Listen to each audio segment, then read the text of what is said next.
कैसे इस दुनिया में सबसे बड़ा सुख और परमानंद हासिल किया जा सकता है, जिस सुख को प्राप्त करने के बाद और कुछ भी प्राप्त करने बचता ही नहीं है, वह कौन सा सुख है?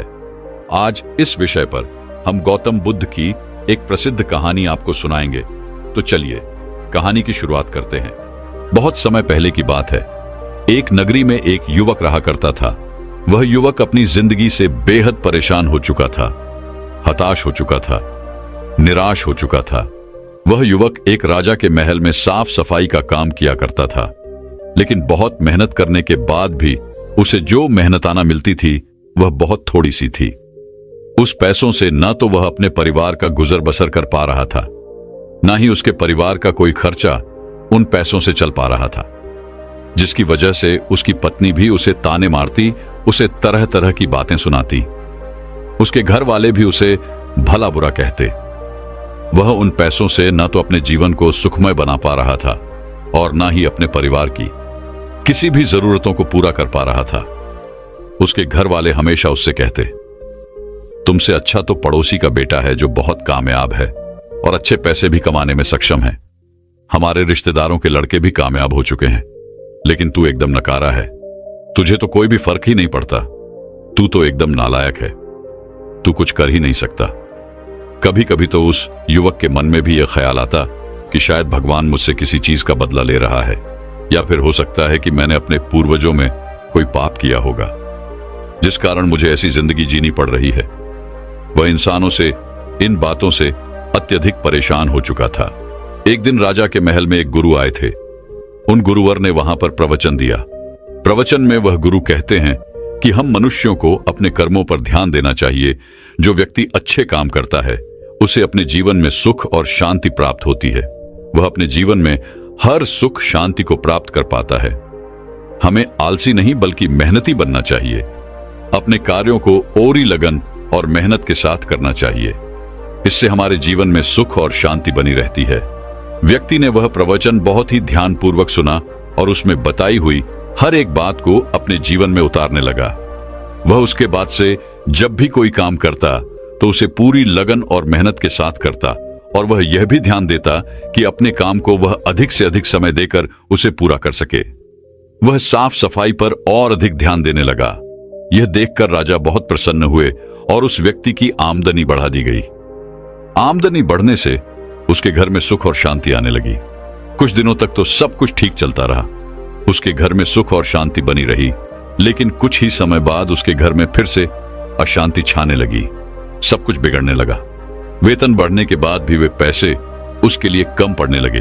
परिवार की इच्छाएं, जरूरतें अब बढ़ने लग चुकी थी। अब वह वेतन भी उसे पूरा नहीं हो पा रहा था। जैसे उस युवक की पहली स्थिति थी, कुछ वैसी ही स्थिति में एक बार फिर से वो युवक फंस चुका था। वो एक बार फिर से परेशान हो चुका था। उसे कुछ समझ नहीं आ रहा था। तभी उसे उन गुरुवर की बात फिर से याद आ गई और उसने फिर से अधिक मेहनत करनी शुरू कर दी। यह देखकर राजा एक बार फिर प्रसन्न हो गए और उसके वेतन में थोड़ी सी और बढ़ोतरी की गई। यह देखकर वह युवक अत्यधिक प्रसन्न हुआ। उसके परिवार का हर एक सदस्य भी काफी प्रसन्न हुआ। सब लोग बहुत खुश थे। अपने बच्चे की प्रगति देखकर उस युवक के माँ बाप भी अत्यधिक प्रसन्न थे। उसकी पत्नी भी अब उससे कुछ नहीं कहती, लेकिन समय के साथ अब उनकी इच्छाएं फिर बढ़ने लग गई थी। उनकी जरूरतें फिर बढ़ने लगीं, जिस कारण वो बढ़ा हुआ वेतन भी एक बार फिर से उनके लिए कम पड़ने लगा। फिर से वही घर में कलश होने लगे। रोज रोज रोना धोना शुरू हो गया। उसकी तुलना पड़ोसी के रिश्तेदारों और उनके बच्चों से की जाने लगी। वह युवक एक बार फिर से पूरी तरह से निराश हो चुका था। उसे समझ नहीं आ रहा था कि आखिर इतनी मेहनत के बाद भी उसके परिवार में यह कलश क्यों उत्पन्न हो रहा है। आखिर वह जो वेतन कमा रहा है, उस वेतन में उसका गुजारा क्यों नहीं हो पा रहा, जिससे वह परेशान होकर उस युवक ने अब दिन रात मेहनत करनी शुरू कर दी। वह उन कामों में इतना व्यस्त रहता कि उसे अपने लिए भी थोड़ा सा भी समय नहीं मिल पाता। यह देखकर उसके मालिक को उस व्यक्ति पर तरस आने लगा। उसने उस व्यक्ति से कहा, आखिर ये क्या पागलपन कर रहे हो? ऐसे काम करने से क्या फायदा होगा? जितना तुम वेतन नहीं कमाते, उससे ज्यादा तो तुम्हारा ही स्वास्थ्य बिगड़ जाएगा। देखने से तो तुम समझदार मालूम पड़ते हो, फिर ऐसी बेवकूफी क्यों कर रहे हो? जिस समय तुम्हें सोना चाहिए उस समय तुम न सोकर आधी नींद में काम कर रहे हो, जिस कारण तुम्हारा काम अच्छा नहीं बल्कि खराब होता जा रहा है। तुम सारे काम बिगड़ रहे हैं। ये लो, अगर तुम्हें पैसों की जरूरत है तो ये कुछ पैसे रखो और वापस अपने घर की ओर लौट जाओ। जाकर आराम करो। जब तुम्हें अच्छा महसूस हो तब तुम काम पर वापस आ जाना। लेकिन इतनी मेहनत के बाद तो व्यक्ति अब काफी बीमार हो चुका था। उसका स्वास्थ्य बिगड़ चुका था। उन पैसों को लेकर वह घर की तरफ वापस आ रहा था। तभी उसे वही गुरुकर मिले जो महल में आकर उपदेश दे रहे थे। वह उन गुरुवर के पास पहुंचा, उन्हें प्रणाम किया और उनसे कहने लगा, है गुरुवर, जैसा कि आपने उपदेश दिया था कि हमें अधिक मेहनत करनी चाहिए, अपने काम को लगन और मेहनत के साथ करना चाहिए, तब घर में सुख और शांति बनी रहेगी। मैंने ठीक वैसा ही किया। मैंने कभी किसी का बुरा नहीं किया। आपने कहा था कि खूब मेहनत करो, ईमानदारी से करो, तो मैंने खूब मेहनत भी की और पूरी ईमानदारी से की। उसका फल मुझे मिला, मेरी उन्नति भी हुई। लेकिन मैंने जहां से शुरुआत की थी आज भी मैं वहीं पर हूं और अत्यधिक मेहनत के कारण आज मेरा स्वास्थ्य बिगड़ चुका है। मैं बीमार हो चुका हूं। अब मुझे नहीं लगता कि मेरी इससे ज्यादा उन्नति हो सकती है।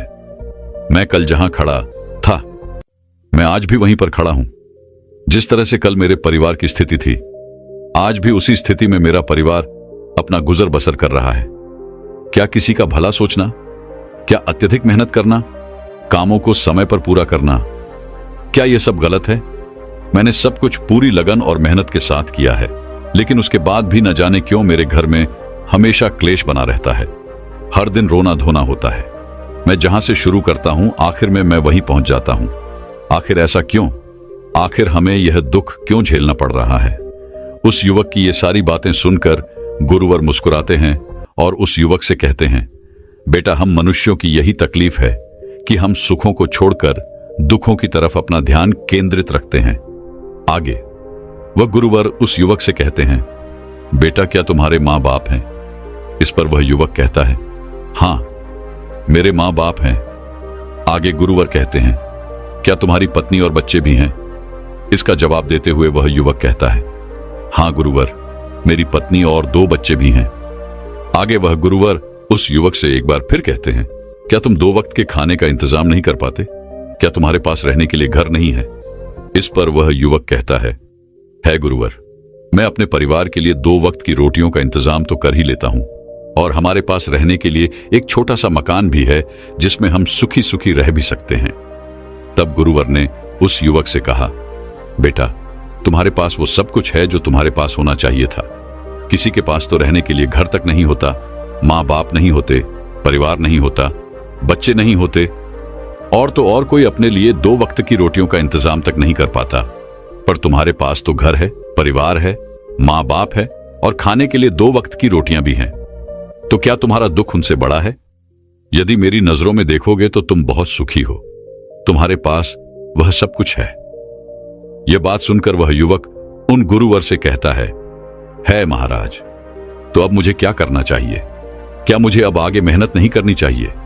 क्या मुझे अपनी कामनाओं को, अपनी इच्छाओं को यहीं पर त्याग देना चाहिए? क्या मुझे आगे बढ़ने का कोई हक नहीं? क्या मुझे अपने परिवार की जरूरतों पर ध्यान नहीं देना चाहिए? केवल यह सोचकर कि कुछ लोगों के पास यह सब नहीं है, तो क्या मैं अपनी भी इन इच्छाओं को त्याग दूं और यह सोचकर खुश हो जाऊं कि उनके पास वह सब नहीं है? तभी गुरुवर उस युवक से कहते हैं, बेटा, मेरे कहने का अर्थ यह नहीं है। मैं तो बस इतना कहना चाहता हूं कि तुम उन्नति करो और साथ में लोगों की उन्नति भी कराओ। परिवार की उन्नति करो, क्योंकि उन्नति आवश्यक है, लेकिन दुखी होकर उन्नति नहीं होती। उन चीजों का आनंद लो जो तुम्हारे पास है, उनका सुख भोगो, उन्हें पहचानो और खुश रहो। क्योंकि यदि तुम दुखी होकर उन्नति करना चाहोगे तो तुम कभी भी उन्नति नहीं कर पाओगे। वहीं पर यदि तुम खुश होकर, सुखी होकर आगे बढ़ना चाहोगे तो तुम अवश्य ही उन्नति कर सकोगे। इस पर वह युवक उन गुरुवर से कहता है महाराज, आप सही कह रहे हैं, लेकिन मैं जितनी मेहनत कर रहा हूं, यदि मैंने उससे और अधिक मेहनत की तो शायद मेरा शरीर ही मेरा साथ ना दे। उससे अधिक मैं नहीं कर सकता। मैंने अपने सभी कार्यों को पूरी लगन और मेहनत के साथ किया है, लेकिन अब इससे ज्यादा कार्य मुझसे नहीं होते। तभी वह गुरुवर उस युवक का हाथ पकड़कर उसे एक रास्ते पर ले आते हैं और वह रास्ता राजा के महल तक जाता था।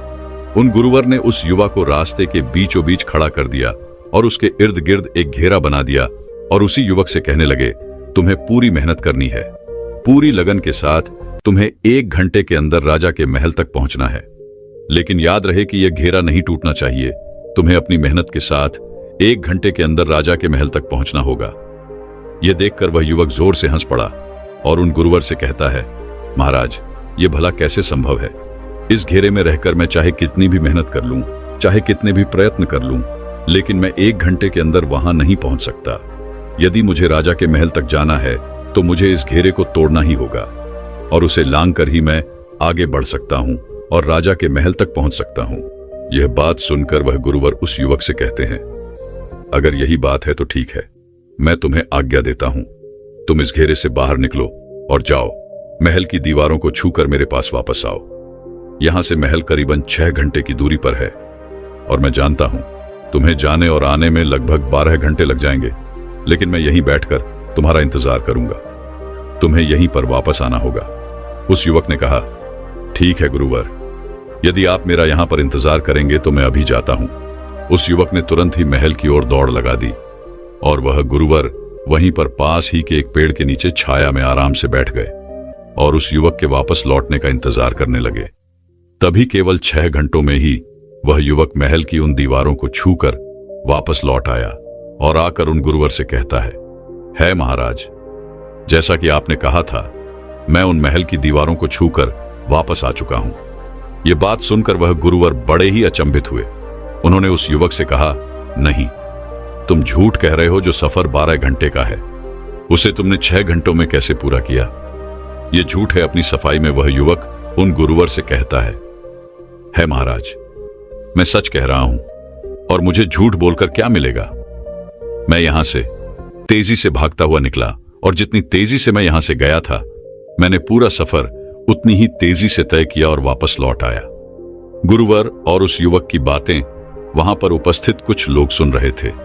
वे सभी बड़े आश्चर्यचकित थे कि 12 घंटे का सफर इस युवक ने केवल 6 घंटे में कैसे पूरा कर लिया। वहां पर उपस्थित किसी को भी इस बात पर विश्वास नहीं था।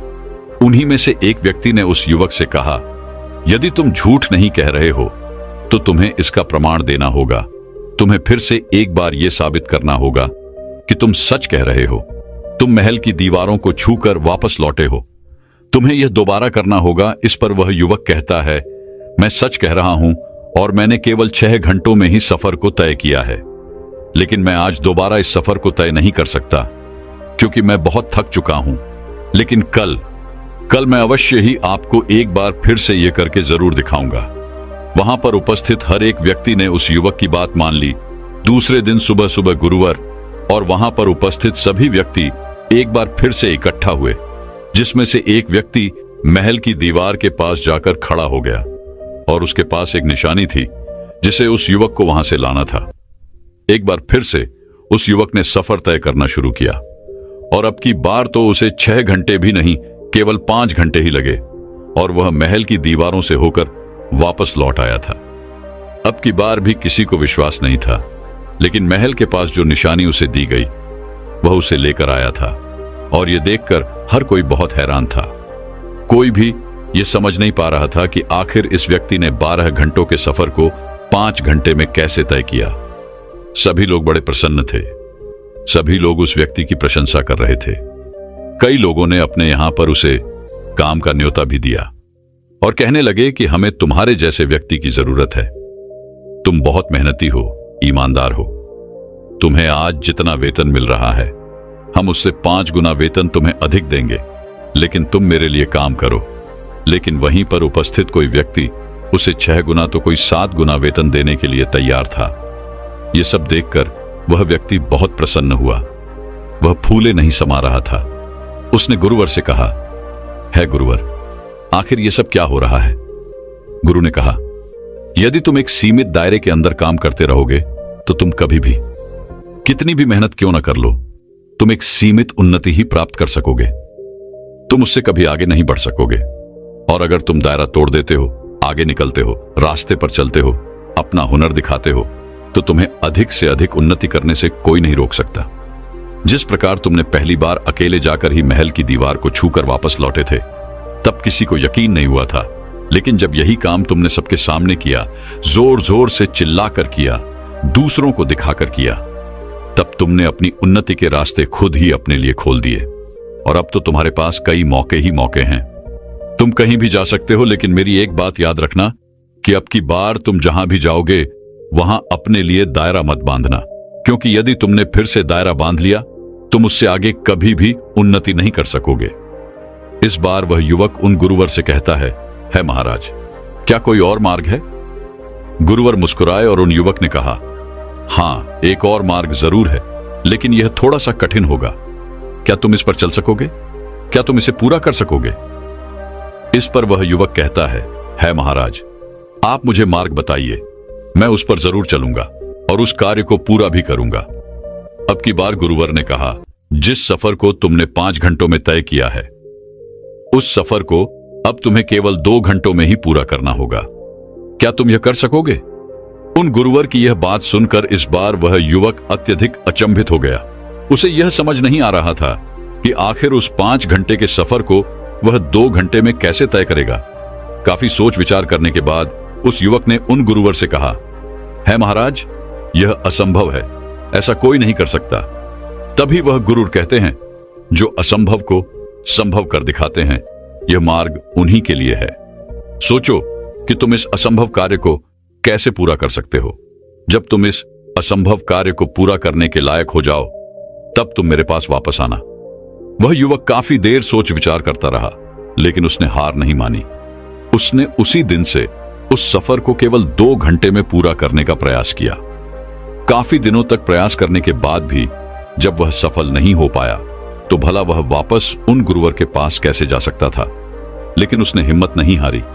उसने और कई दिनों तक इस प्रयास को जारी रखा, लेकिन उसके बाद भी वह उस सफर को 2 घंटे में पूरा नहीं कर पाया।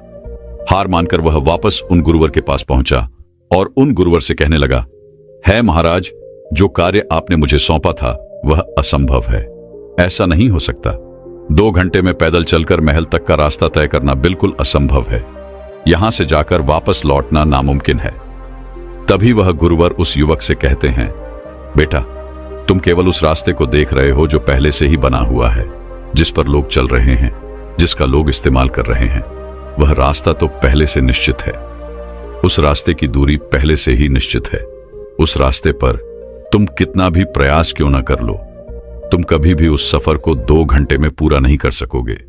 यदि तुम्हें इस रास्ते को केवल 2 घंटे में ही तय करना है, तो तुम्हें अपना रास्ता खुद बनाना होगा। तुम्हें खुद उसकी दूरी तय करनी होगी। दूसरों के रास्ते पर ना चलकर अपने लिए खुद रास्ता बनाओ। जो भी कठिनाइयां सामने आए, उन कठिनाइयों का सामना करो। लेकिन मेरी एक बात याद रखना, जब तुम इस रास्ते पर चलोगे तो तुम्हें अपनी उम्मीदों के टूटने का डर लगेगा, सब कुछ खो जाने का डर लगेगा, यहां तक कि अपनी जान भी जाने का डर तुम्हें महसूस होगा। और अपने रास्ते में तुम्हें असफलताओं का भी डर अवश्य लगेगा।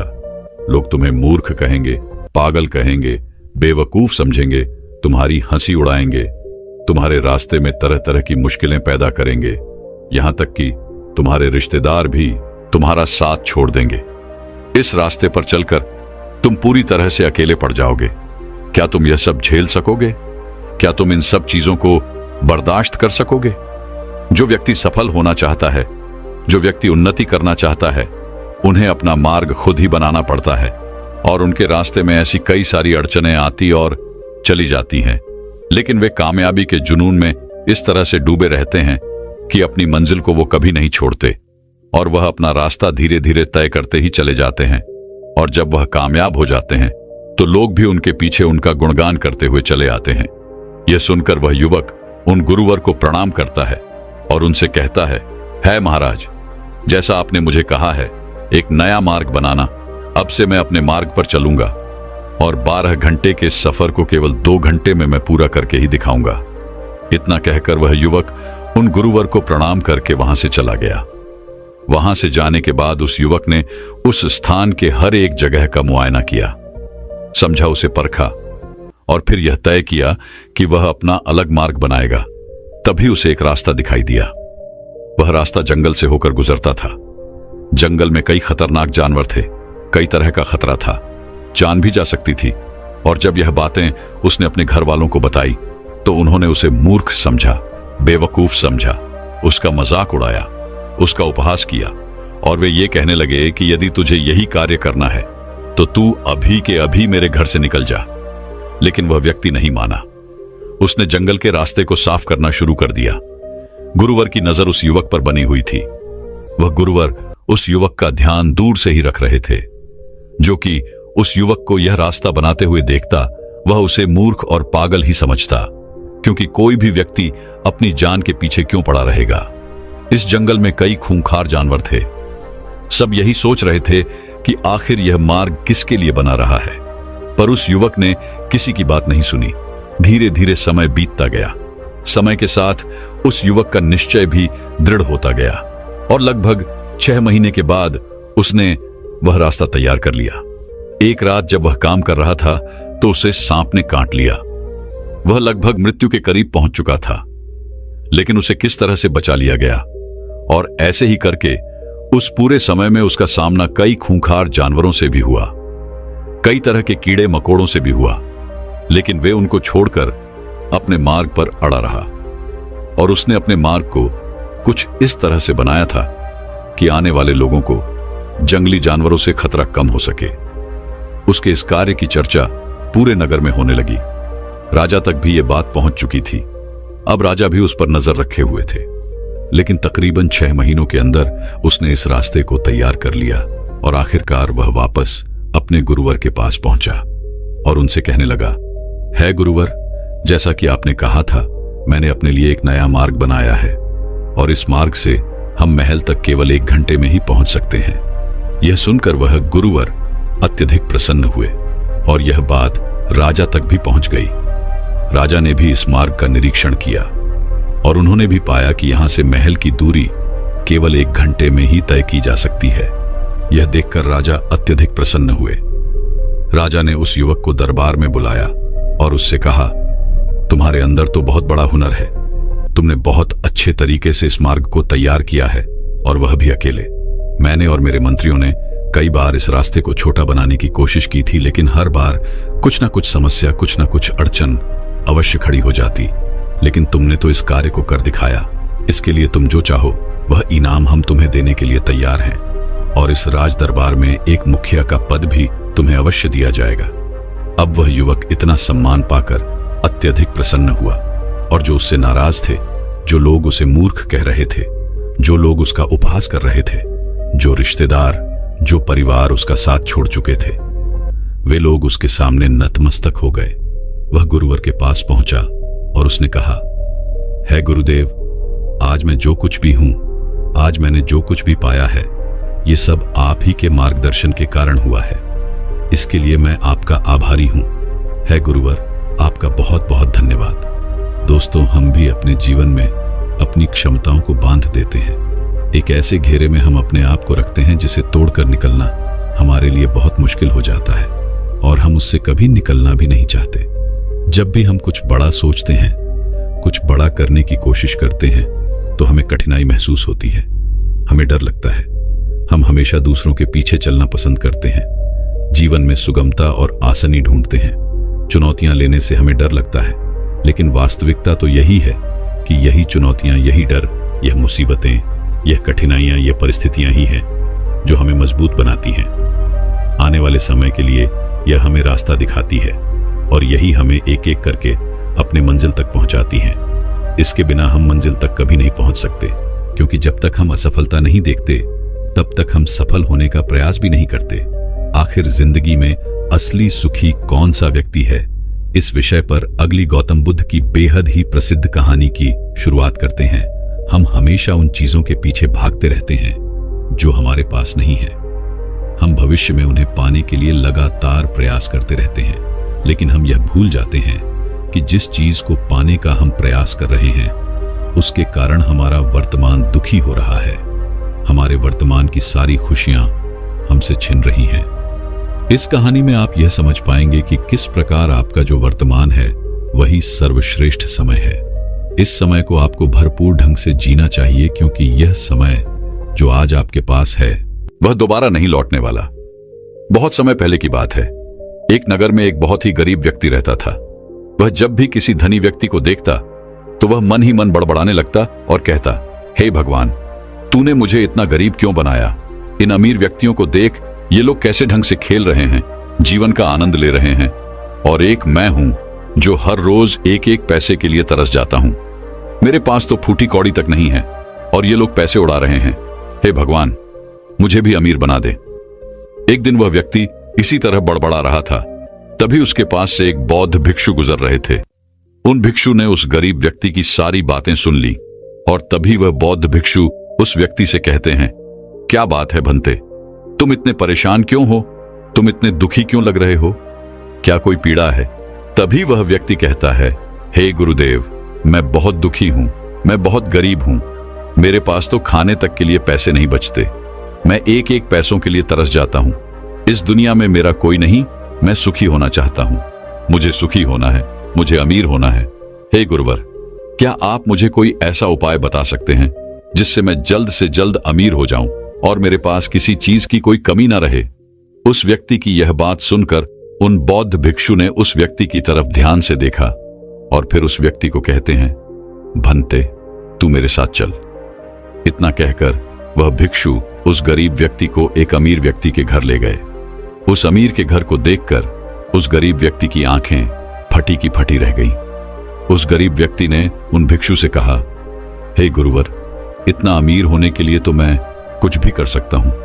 यदि मेरे पास इतने पैसे हों तब तो क्या ही बात, इस घर में तो कितना आनंद आता होगा।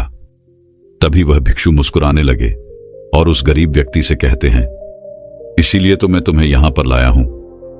इतना कहते हुए भिक्षु उस व्यक्ति को उस घर के मालिक के पास ले जाते हैं और उस अमीर व्यक्ति से कहते हैं, तुम्हारे पास तो इतनी धन दौलत है, इतना बड़ा घर और सारे ऐसो आराम है, क्या तुम सुखी हो? तभी व्यक्ति थोड़ा सा मायूस होकर उन बौद्ध भिक्षु से कहता है, हे गुरुवर, कैसा सुख?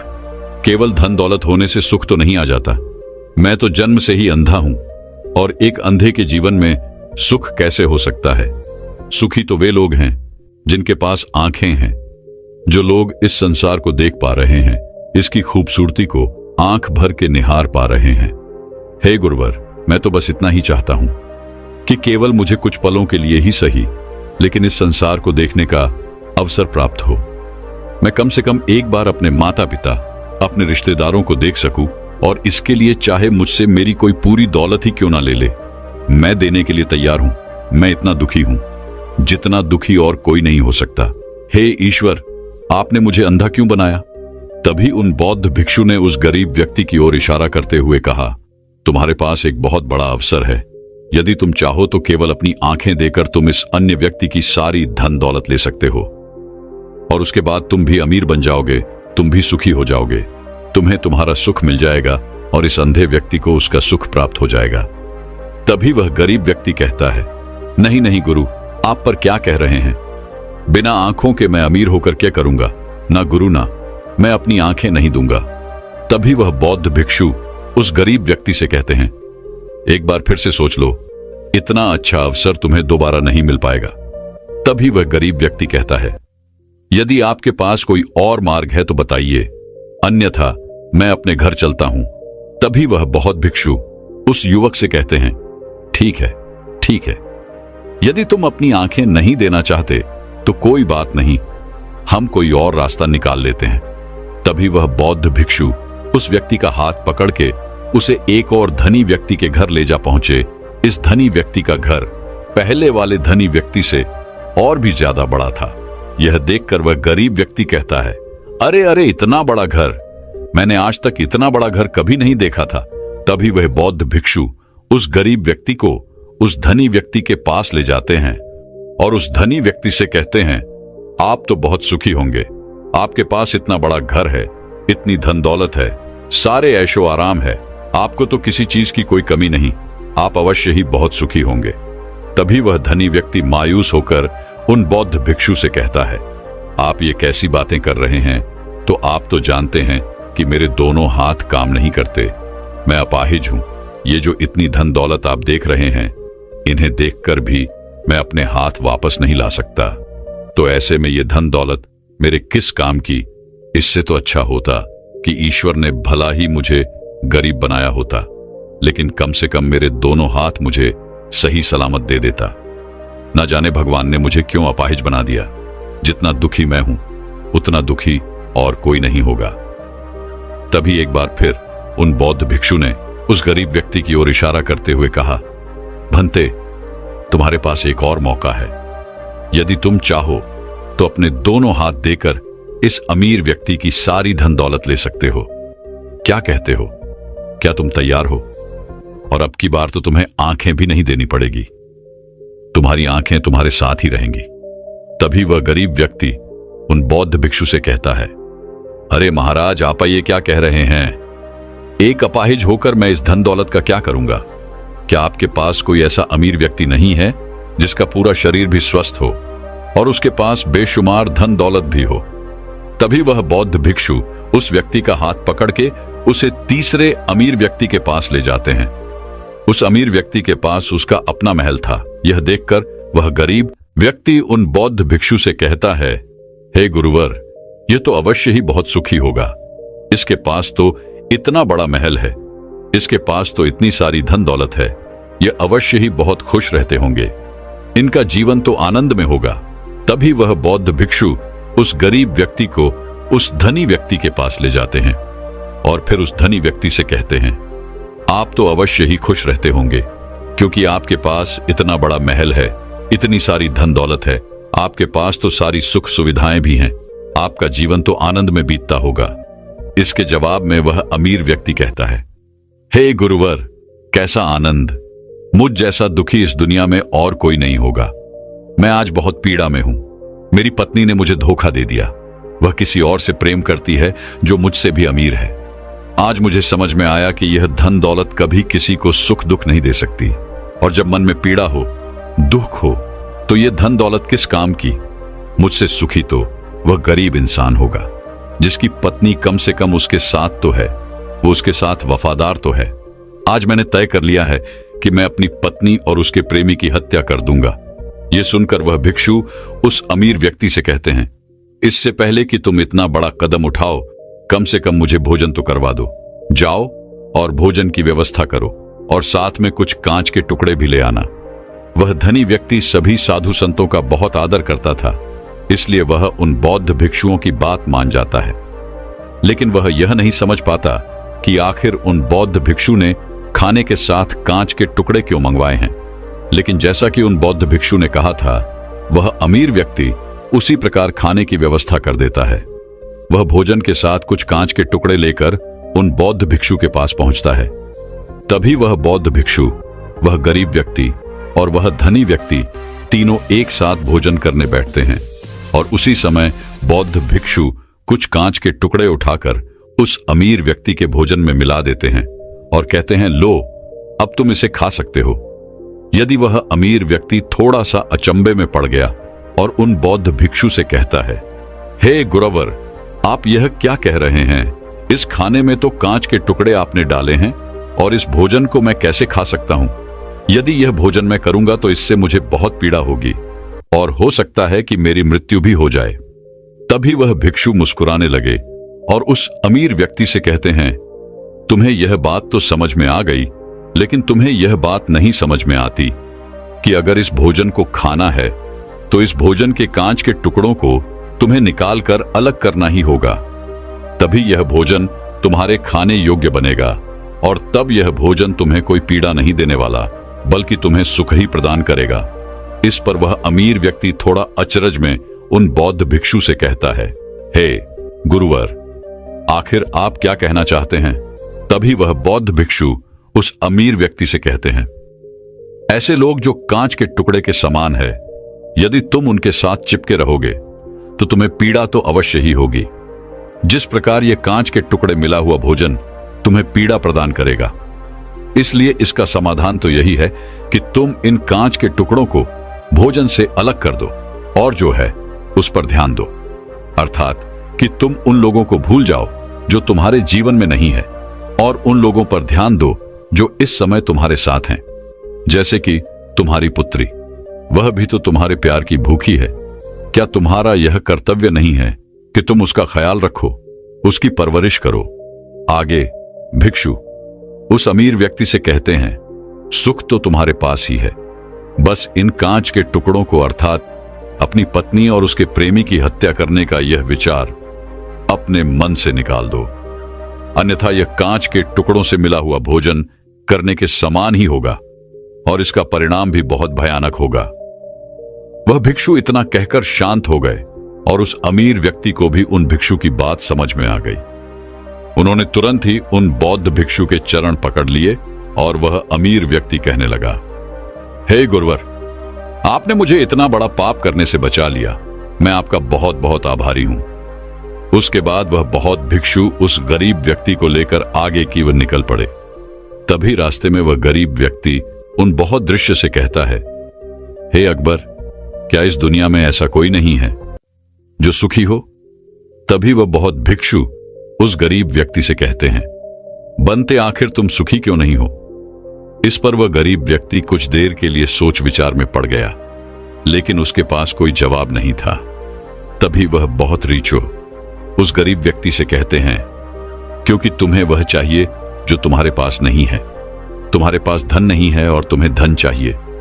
तुम अमीर होना चाहते हो, तुम्हें लगता है कि वह तुम्हें सुख देगा, लेकिन तुम इस वास्तविकता को भी भूल रहे हो कि बाद में तुम्हें दुख भी देगा। जैसे कि जब हम पहले एक अमीर व्यक्ति के पास पहुंचे थे तो उसके पास आंखें नहीं थीं। उसके पास जो नहीं था वह उसके लिए तड़प रहा था, जबकि उसके पास तो बेशुमार धन दौलत थी और उसका पूरा शरीर भी पूरी तरह से स्वस्थ था, लेकिन उसका ध्यान उस पर नहीं था। वह उसे छोड़कर उन चीजों के पीछे भाग रहा था जो उसके पास नहीं थी। इसी तरह से दूसरे अमीर व्यक्ति के पास आंखें थी, धन दौलत भी थी, लेकिन हाथ नहीं थे। इसी प्रकार जो चीज उसके पास थी वह उसका आनंद नहीं ले रहा था, बल्कि वह तो इस दुख में था कि उसके पास उसके हाथ नहीं है। और ठीक इसी प्रकार से तीसरा अमीर व्यक्ति वह भी दुखी था, क्योंकि उसके पास तो धन दौलत भी थी, ऐशो आराम भी था और उसके पास तो उसका पूरा शरीर भी था। वह पूरी तरह से स्वस्थ और तंदुरुस्त भी था, लेकिन फिर भी वह इस पीड़ा में था क्योंकि उसे उसकी पत्नी ने धोखा दे दिया था, जो उसकी कभी हो ही नहीं सकती थी। जो स्त्री केवल धन के लिए किसी और के साथ भाग जाए, क्या वह उसका साथ कभी दे सकती थी? नहीं। लेकिन उस अमीर व्यक्ति के पास जो उसका था, अर्थात उसकी पुत्री, वो उसके बारे में सोच ही नहीं रहा था आगे। वह भिक्षु उस गरीब व्यक्ति से कहते हैं, अमीर गरीब होने से दुख और सुख का कोई मतलब नहीं होता। अमीर हो या गरीब, हमारे दुखी होने का एकमात्र कारण यही होता है कि हम हमेशा उन चीजों के पीछे भागते रहते हैं जो हमारे पास है ही नहीं, और जो वर्तमान में हमारे पास हैं हम उस पर ध्यान ही नहीं देते और ना ही उसका आनंद ले पाते हैं। हम तो केवल भविष्य में घूमते रहते हैं, भूतकाल में अटके रह जाते हैं, और ये सारी गलतियां हम वर्तमान की जमीन पर खड़े होकर करते हैं। और यही कारण है कि तुम कभी आनंदित हो ही नहीं पाते, तुम कभी खुश रह ही नहीं पाते, क्योंकि जो आनंद का समय है, अर्थात वर्तमान का समय है, वह तो यूं ही नष्ट हो जाता है। तभी आगे वह भिक्षु उस गरीब व्यक्ति की ओर इशारा करते हुए कहते हैं, भंते, तुम मुझे यह बताओ, क्या तुम्हारे पास उन तीनों अमीर व्यक्तियों के दुखों में से क्या कोई एक भी दुख है? तभी वह गरीब व्यक्ति थोड़ा सोच विचार कर उन भिक्षु से कहता है, नहीं, मेरे पास उन अमीर व्यक्तियों के दुख में से कोई भी दुख नहीं। इस पर भिक्षु उस गरीब व्यक्ति से कहते हैं, तो फिर तुम दुखी क्यों हो? इसका जवाब देते हुए वह गरीब व्यक्ति उन भिक्षु से कहता है, हे गुरु, भले ही मैं उनके मुकाबले सुखी हूं, पर क्या धन कमाना या धन प्राप्त करने की इच्छा नहीं होनी चाहिए? क्या मुझे अपने वर्तमान को इसी तरह से स्वीकार कर लेना चाहिए? क्या मुझे हमेशा इसी तरह से गरीब रहना चाहिए? तभी बाबा दिल से मुस्कुराते हुए उस गरीब व्यक्ति से कहते हैं, भा, वर्तमान में वर्तमान क्षण का आनंद लो। वर्तमान में ही ऐसे कर्म करो जिससे तुम्हारा भविष्य सुधर सके, समझ सके, लेकिन ऐसी चीजों के पीछे व्यर्थ समय न गमाओ जो तुम्हारे पास आज नहीं है। जो तुम्हारे पास आज है उसका आनंद लो, और जो तुम पाना चाहते हो उसके लिए केवल कर्म करो, और उस कर्म का फल तुम्हें भविष्य में मिलेगा। यानी इसकी चिंता में भी मत रहना, क्योंकि यदि तुम इसकी चिंता में रहोगे तो कभी सुखी नहीं रह पाओगे। भले ही हालात कितने भी बुरे क्यों ना हो, केवल अपने वर्तमान पर ध्यान दो और अपने कर्म मन लगाकर करो। इतना कहकर वह भिक्षु शांत हो गए और गरीब व्यक्ति को भी उन बौद्ध भिक्षु की बात अच्छी तरह से समझ में आ चुकी थी। वह यह समझ चुका था कि अब से उसे अपने वर्तमान पर ध्यान देना है, उसे अपने वर्तमान को सुधारना है। उसके बाद उस गरीब व्यक्ति ने उन बौद्ध भिक्षु को प्रणाम किया और वापस अपने घर लौट गया। अब से वह गरीब व्यक्ति यह सोचकर हमेशा खुश रहने लगा कि कम से कम वह उन 3 अमीर व्यक्तियों से अधिक खुश है। उसके पास अधिक खुशियों की वजह है। हाँ, यह बात और है कि उसके पास धन नहीं, लेकिन उसके पास ऐसी चीजें हैं जो धन से कहीं ज्यादा कीमती है, और वह है उसका पूरा शरीर जो पूरी तरह से स्वस्थ है। दोस्तों, मैं उम्मीद करता हूं कि यह कहानी सुनने से आपके जीवन में अच्छे बदलाव आए होंगे। आपको इस वीडियो से क्या सीखने मिला, ये कमेंट करके जरूर बताइए और अपने परिवार, दोस्तों या आपके करीबी इंसान के साथ ये कहानी शेयर करके उन्हें भी इस ज्ञान से परिचित करवाए। बाकी अगर आपको यह वीडियो दिल से अच्छी लगी हो तभी इस वीडियो को लाइक कर देना, और आपने अब तक इस चैनल को सब्सक्राइब न किया हो तो चैनल को सब्सक्राइब भी जरूर कर देना। आपका हर दिन शुभ हो और खुशियों से आपका जीवन भरा रहे। धन्यवाद। नमो बुद्धाय।